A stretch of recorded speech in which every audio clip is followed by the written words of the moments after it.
Hi, welcome back to week 2 of distance learning resources for 3rd through 5th grade. So, moving forward, each week the content will be aligned, or the bulk of the content will be aligned to one of the 5 social and emotional learning competencies. So, this week we are looking at self awareness. So, if you want to learn more about the 5 competencies, in the notes section is a link to Council's website that will allow you to just learn more about each and some examples and further details. So, self awareness is the ability to accurately recognize one's own emotions, thoughts, and values and how they influence behavior. The ability to accurately assess one's strengths and limitations with a well grounded sense of confidence, optimism, and a growth mindset. So the scope of the resources today are about COVID and me. So the thought is if you have the opportunity to do virtual live spaces with scholars, whether it's a morning meeting or small groups, or other settings that your school has allowed you all to do, then the content, you can use this content all the way through to reach these objectives, or you can use parts of the content given the spaces that you have available, whether it's pre-recorded spaces or real-time spaces with scholars, to then do some of the content here. So the objectives are for scholars to be able to feel a sense of safety and connection, to name how they are feeling as an impact of COVID-19, and to identify one strategy they can use when feeling a big emotion like fear, anger, or anxiety. So this is the agenda that you would use if you are doing this content with your enrichment content. So say for example, I'm teaching close reading, and before I pre-record myself or do this real time with scholars, I want to be able to actually follow this agenda. And then you would insert your close reading here where it says enrichment content via online learning. But using this as a morning meeting agenda or another community space or for small groups even, you can use this as is and then use the COVID and me video or reading discussion as a part of that agenda. So this is the same agenda as the week before, but the only things that will change from week to week now is this third bullet, and that will be the content that is aligned to the competency for that week. So for instance, our competency this week is around self-awareness, and this week the content that we are providing for you to explicitly teach or have discussions around is COVID and me and like the impact and feelings around COVID, the impacts that it could potentially be bringing to scholars. So maybe not that they are necessarily sick from COVID, but just impacts that they are feeling from COVID's impact on their home, their city, their world. So we talked about greetings last week, but really the greeting is very similar to a morning meeting or when they transition first into your classroom. It's just you getting them settled, making connections, and making your scholars feel warm, and just making some connections between scholar to scholar or you to scholar if it's one-on-one. So here are some examples of what you can add to your resource toolkit this week. And a lot of these align just to creating joy or laughter or even it aligning to the theme of the week, which is self awareness. And so I like to tell jokes. I'm often not that good at them, so I go look up jokes. So, what are twins' favorite fruit? So that's the joke I'm asking you. What are twins' favorite fruit? Did you guess? A pear? But I love to tell jokes. They're not always funny, but they are usually corny and they hit right on the head. So that is one of the resources this week. Another resource is right here. This I Spy Lego Emotion sheet. And so I'll just walk you through how that could look for you to use it. And there's another resource here for you to use, the I Spy emoji version, which is just like this. It just has less faces and it has emojis.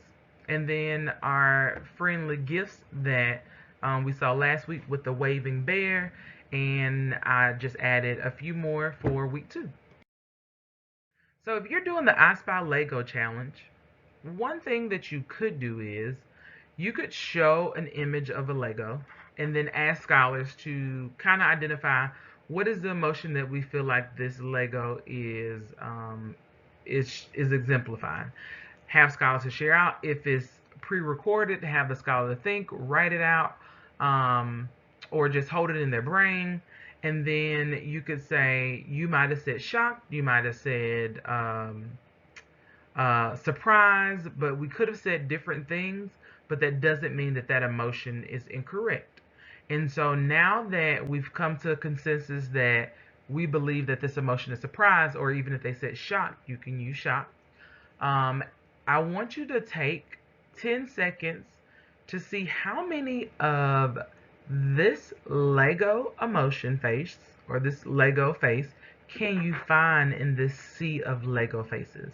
This is our challenge for today. You have 10 seconds to go.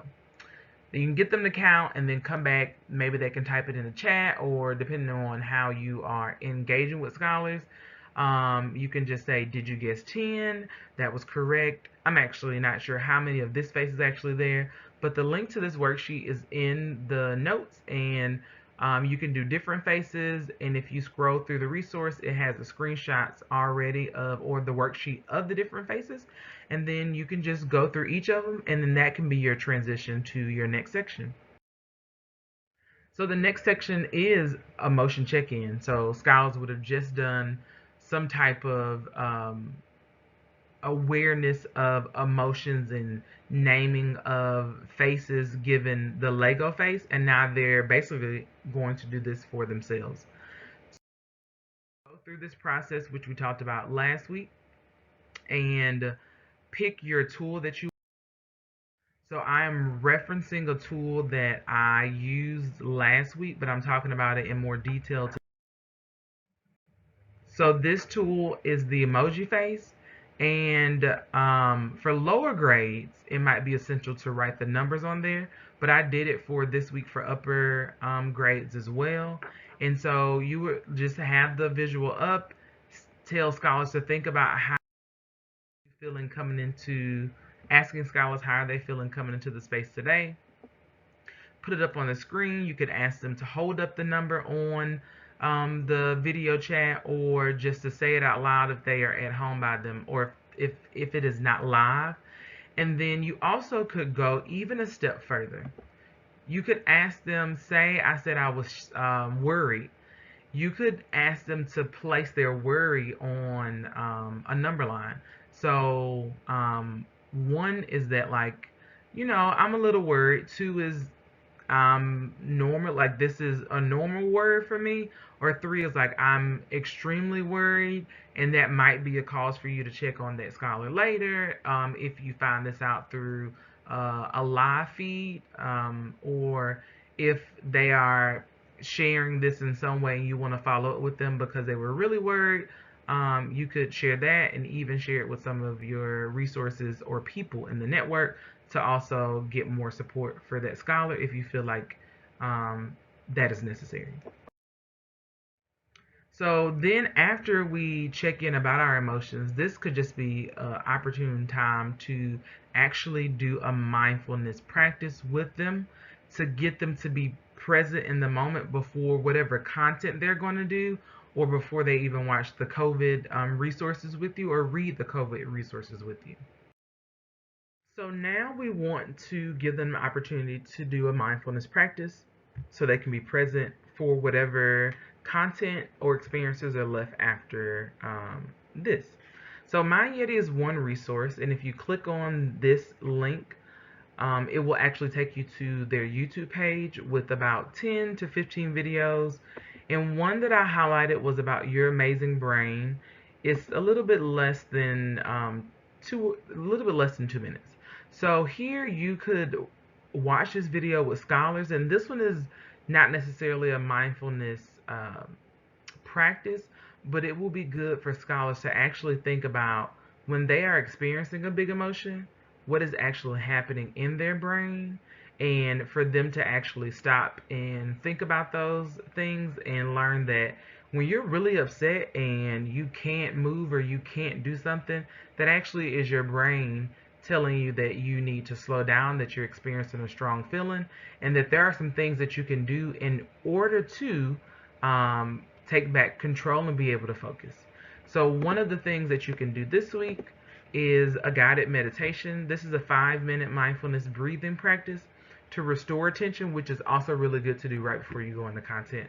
So this one is just an audio only, and it guides scholars from the beginning to the end on this guided meditation.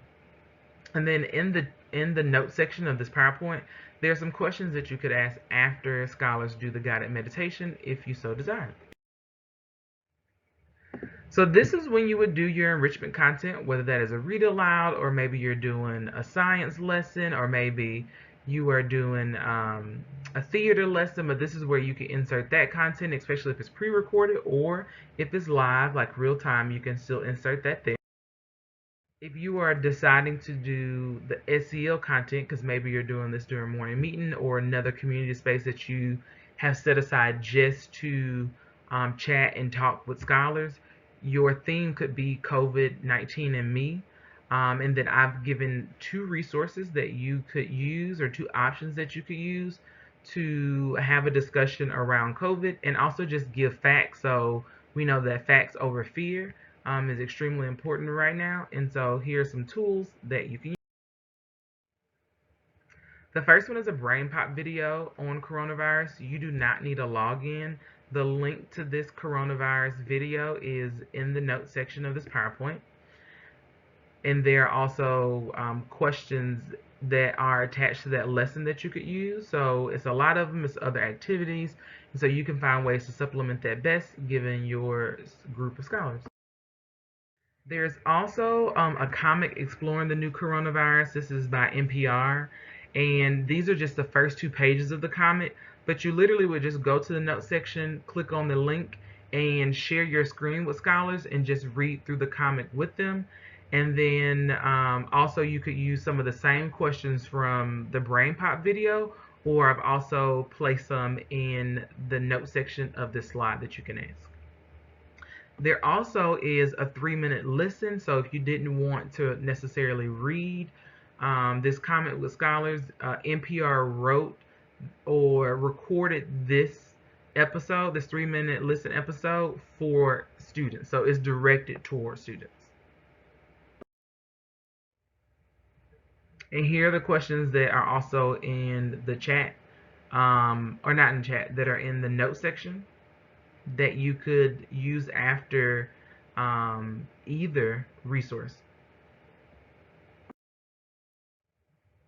And then here are just some tips around talking about COVID and what you should do. And I think 2 that I really want to point out is model being honest about your emotions, but also provide reassurance for scholars. And the 3rd bullet, allow them to think of questions, and they can ask them. But if there are questions that you don't feel comfortable answering, then definitely refer them to their parents and or their guardians, or say, I'll get back to you, just to see if it's a question that you feel like you should answer. You can reach out to me. You can reach out to somebody at your campus. And then in the note section of this slide, there is an article, and page 3 and 4, the most helpful, just gives tips around talking about COVID, and it's about, I would probably say, like a minute or 2 read.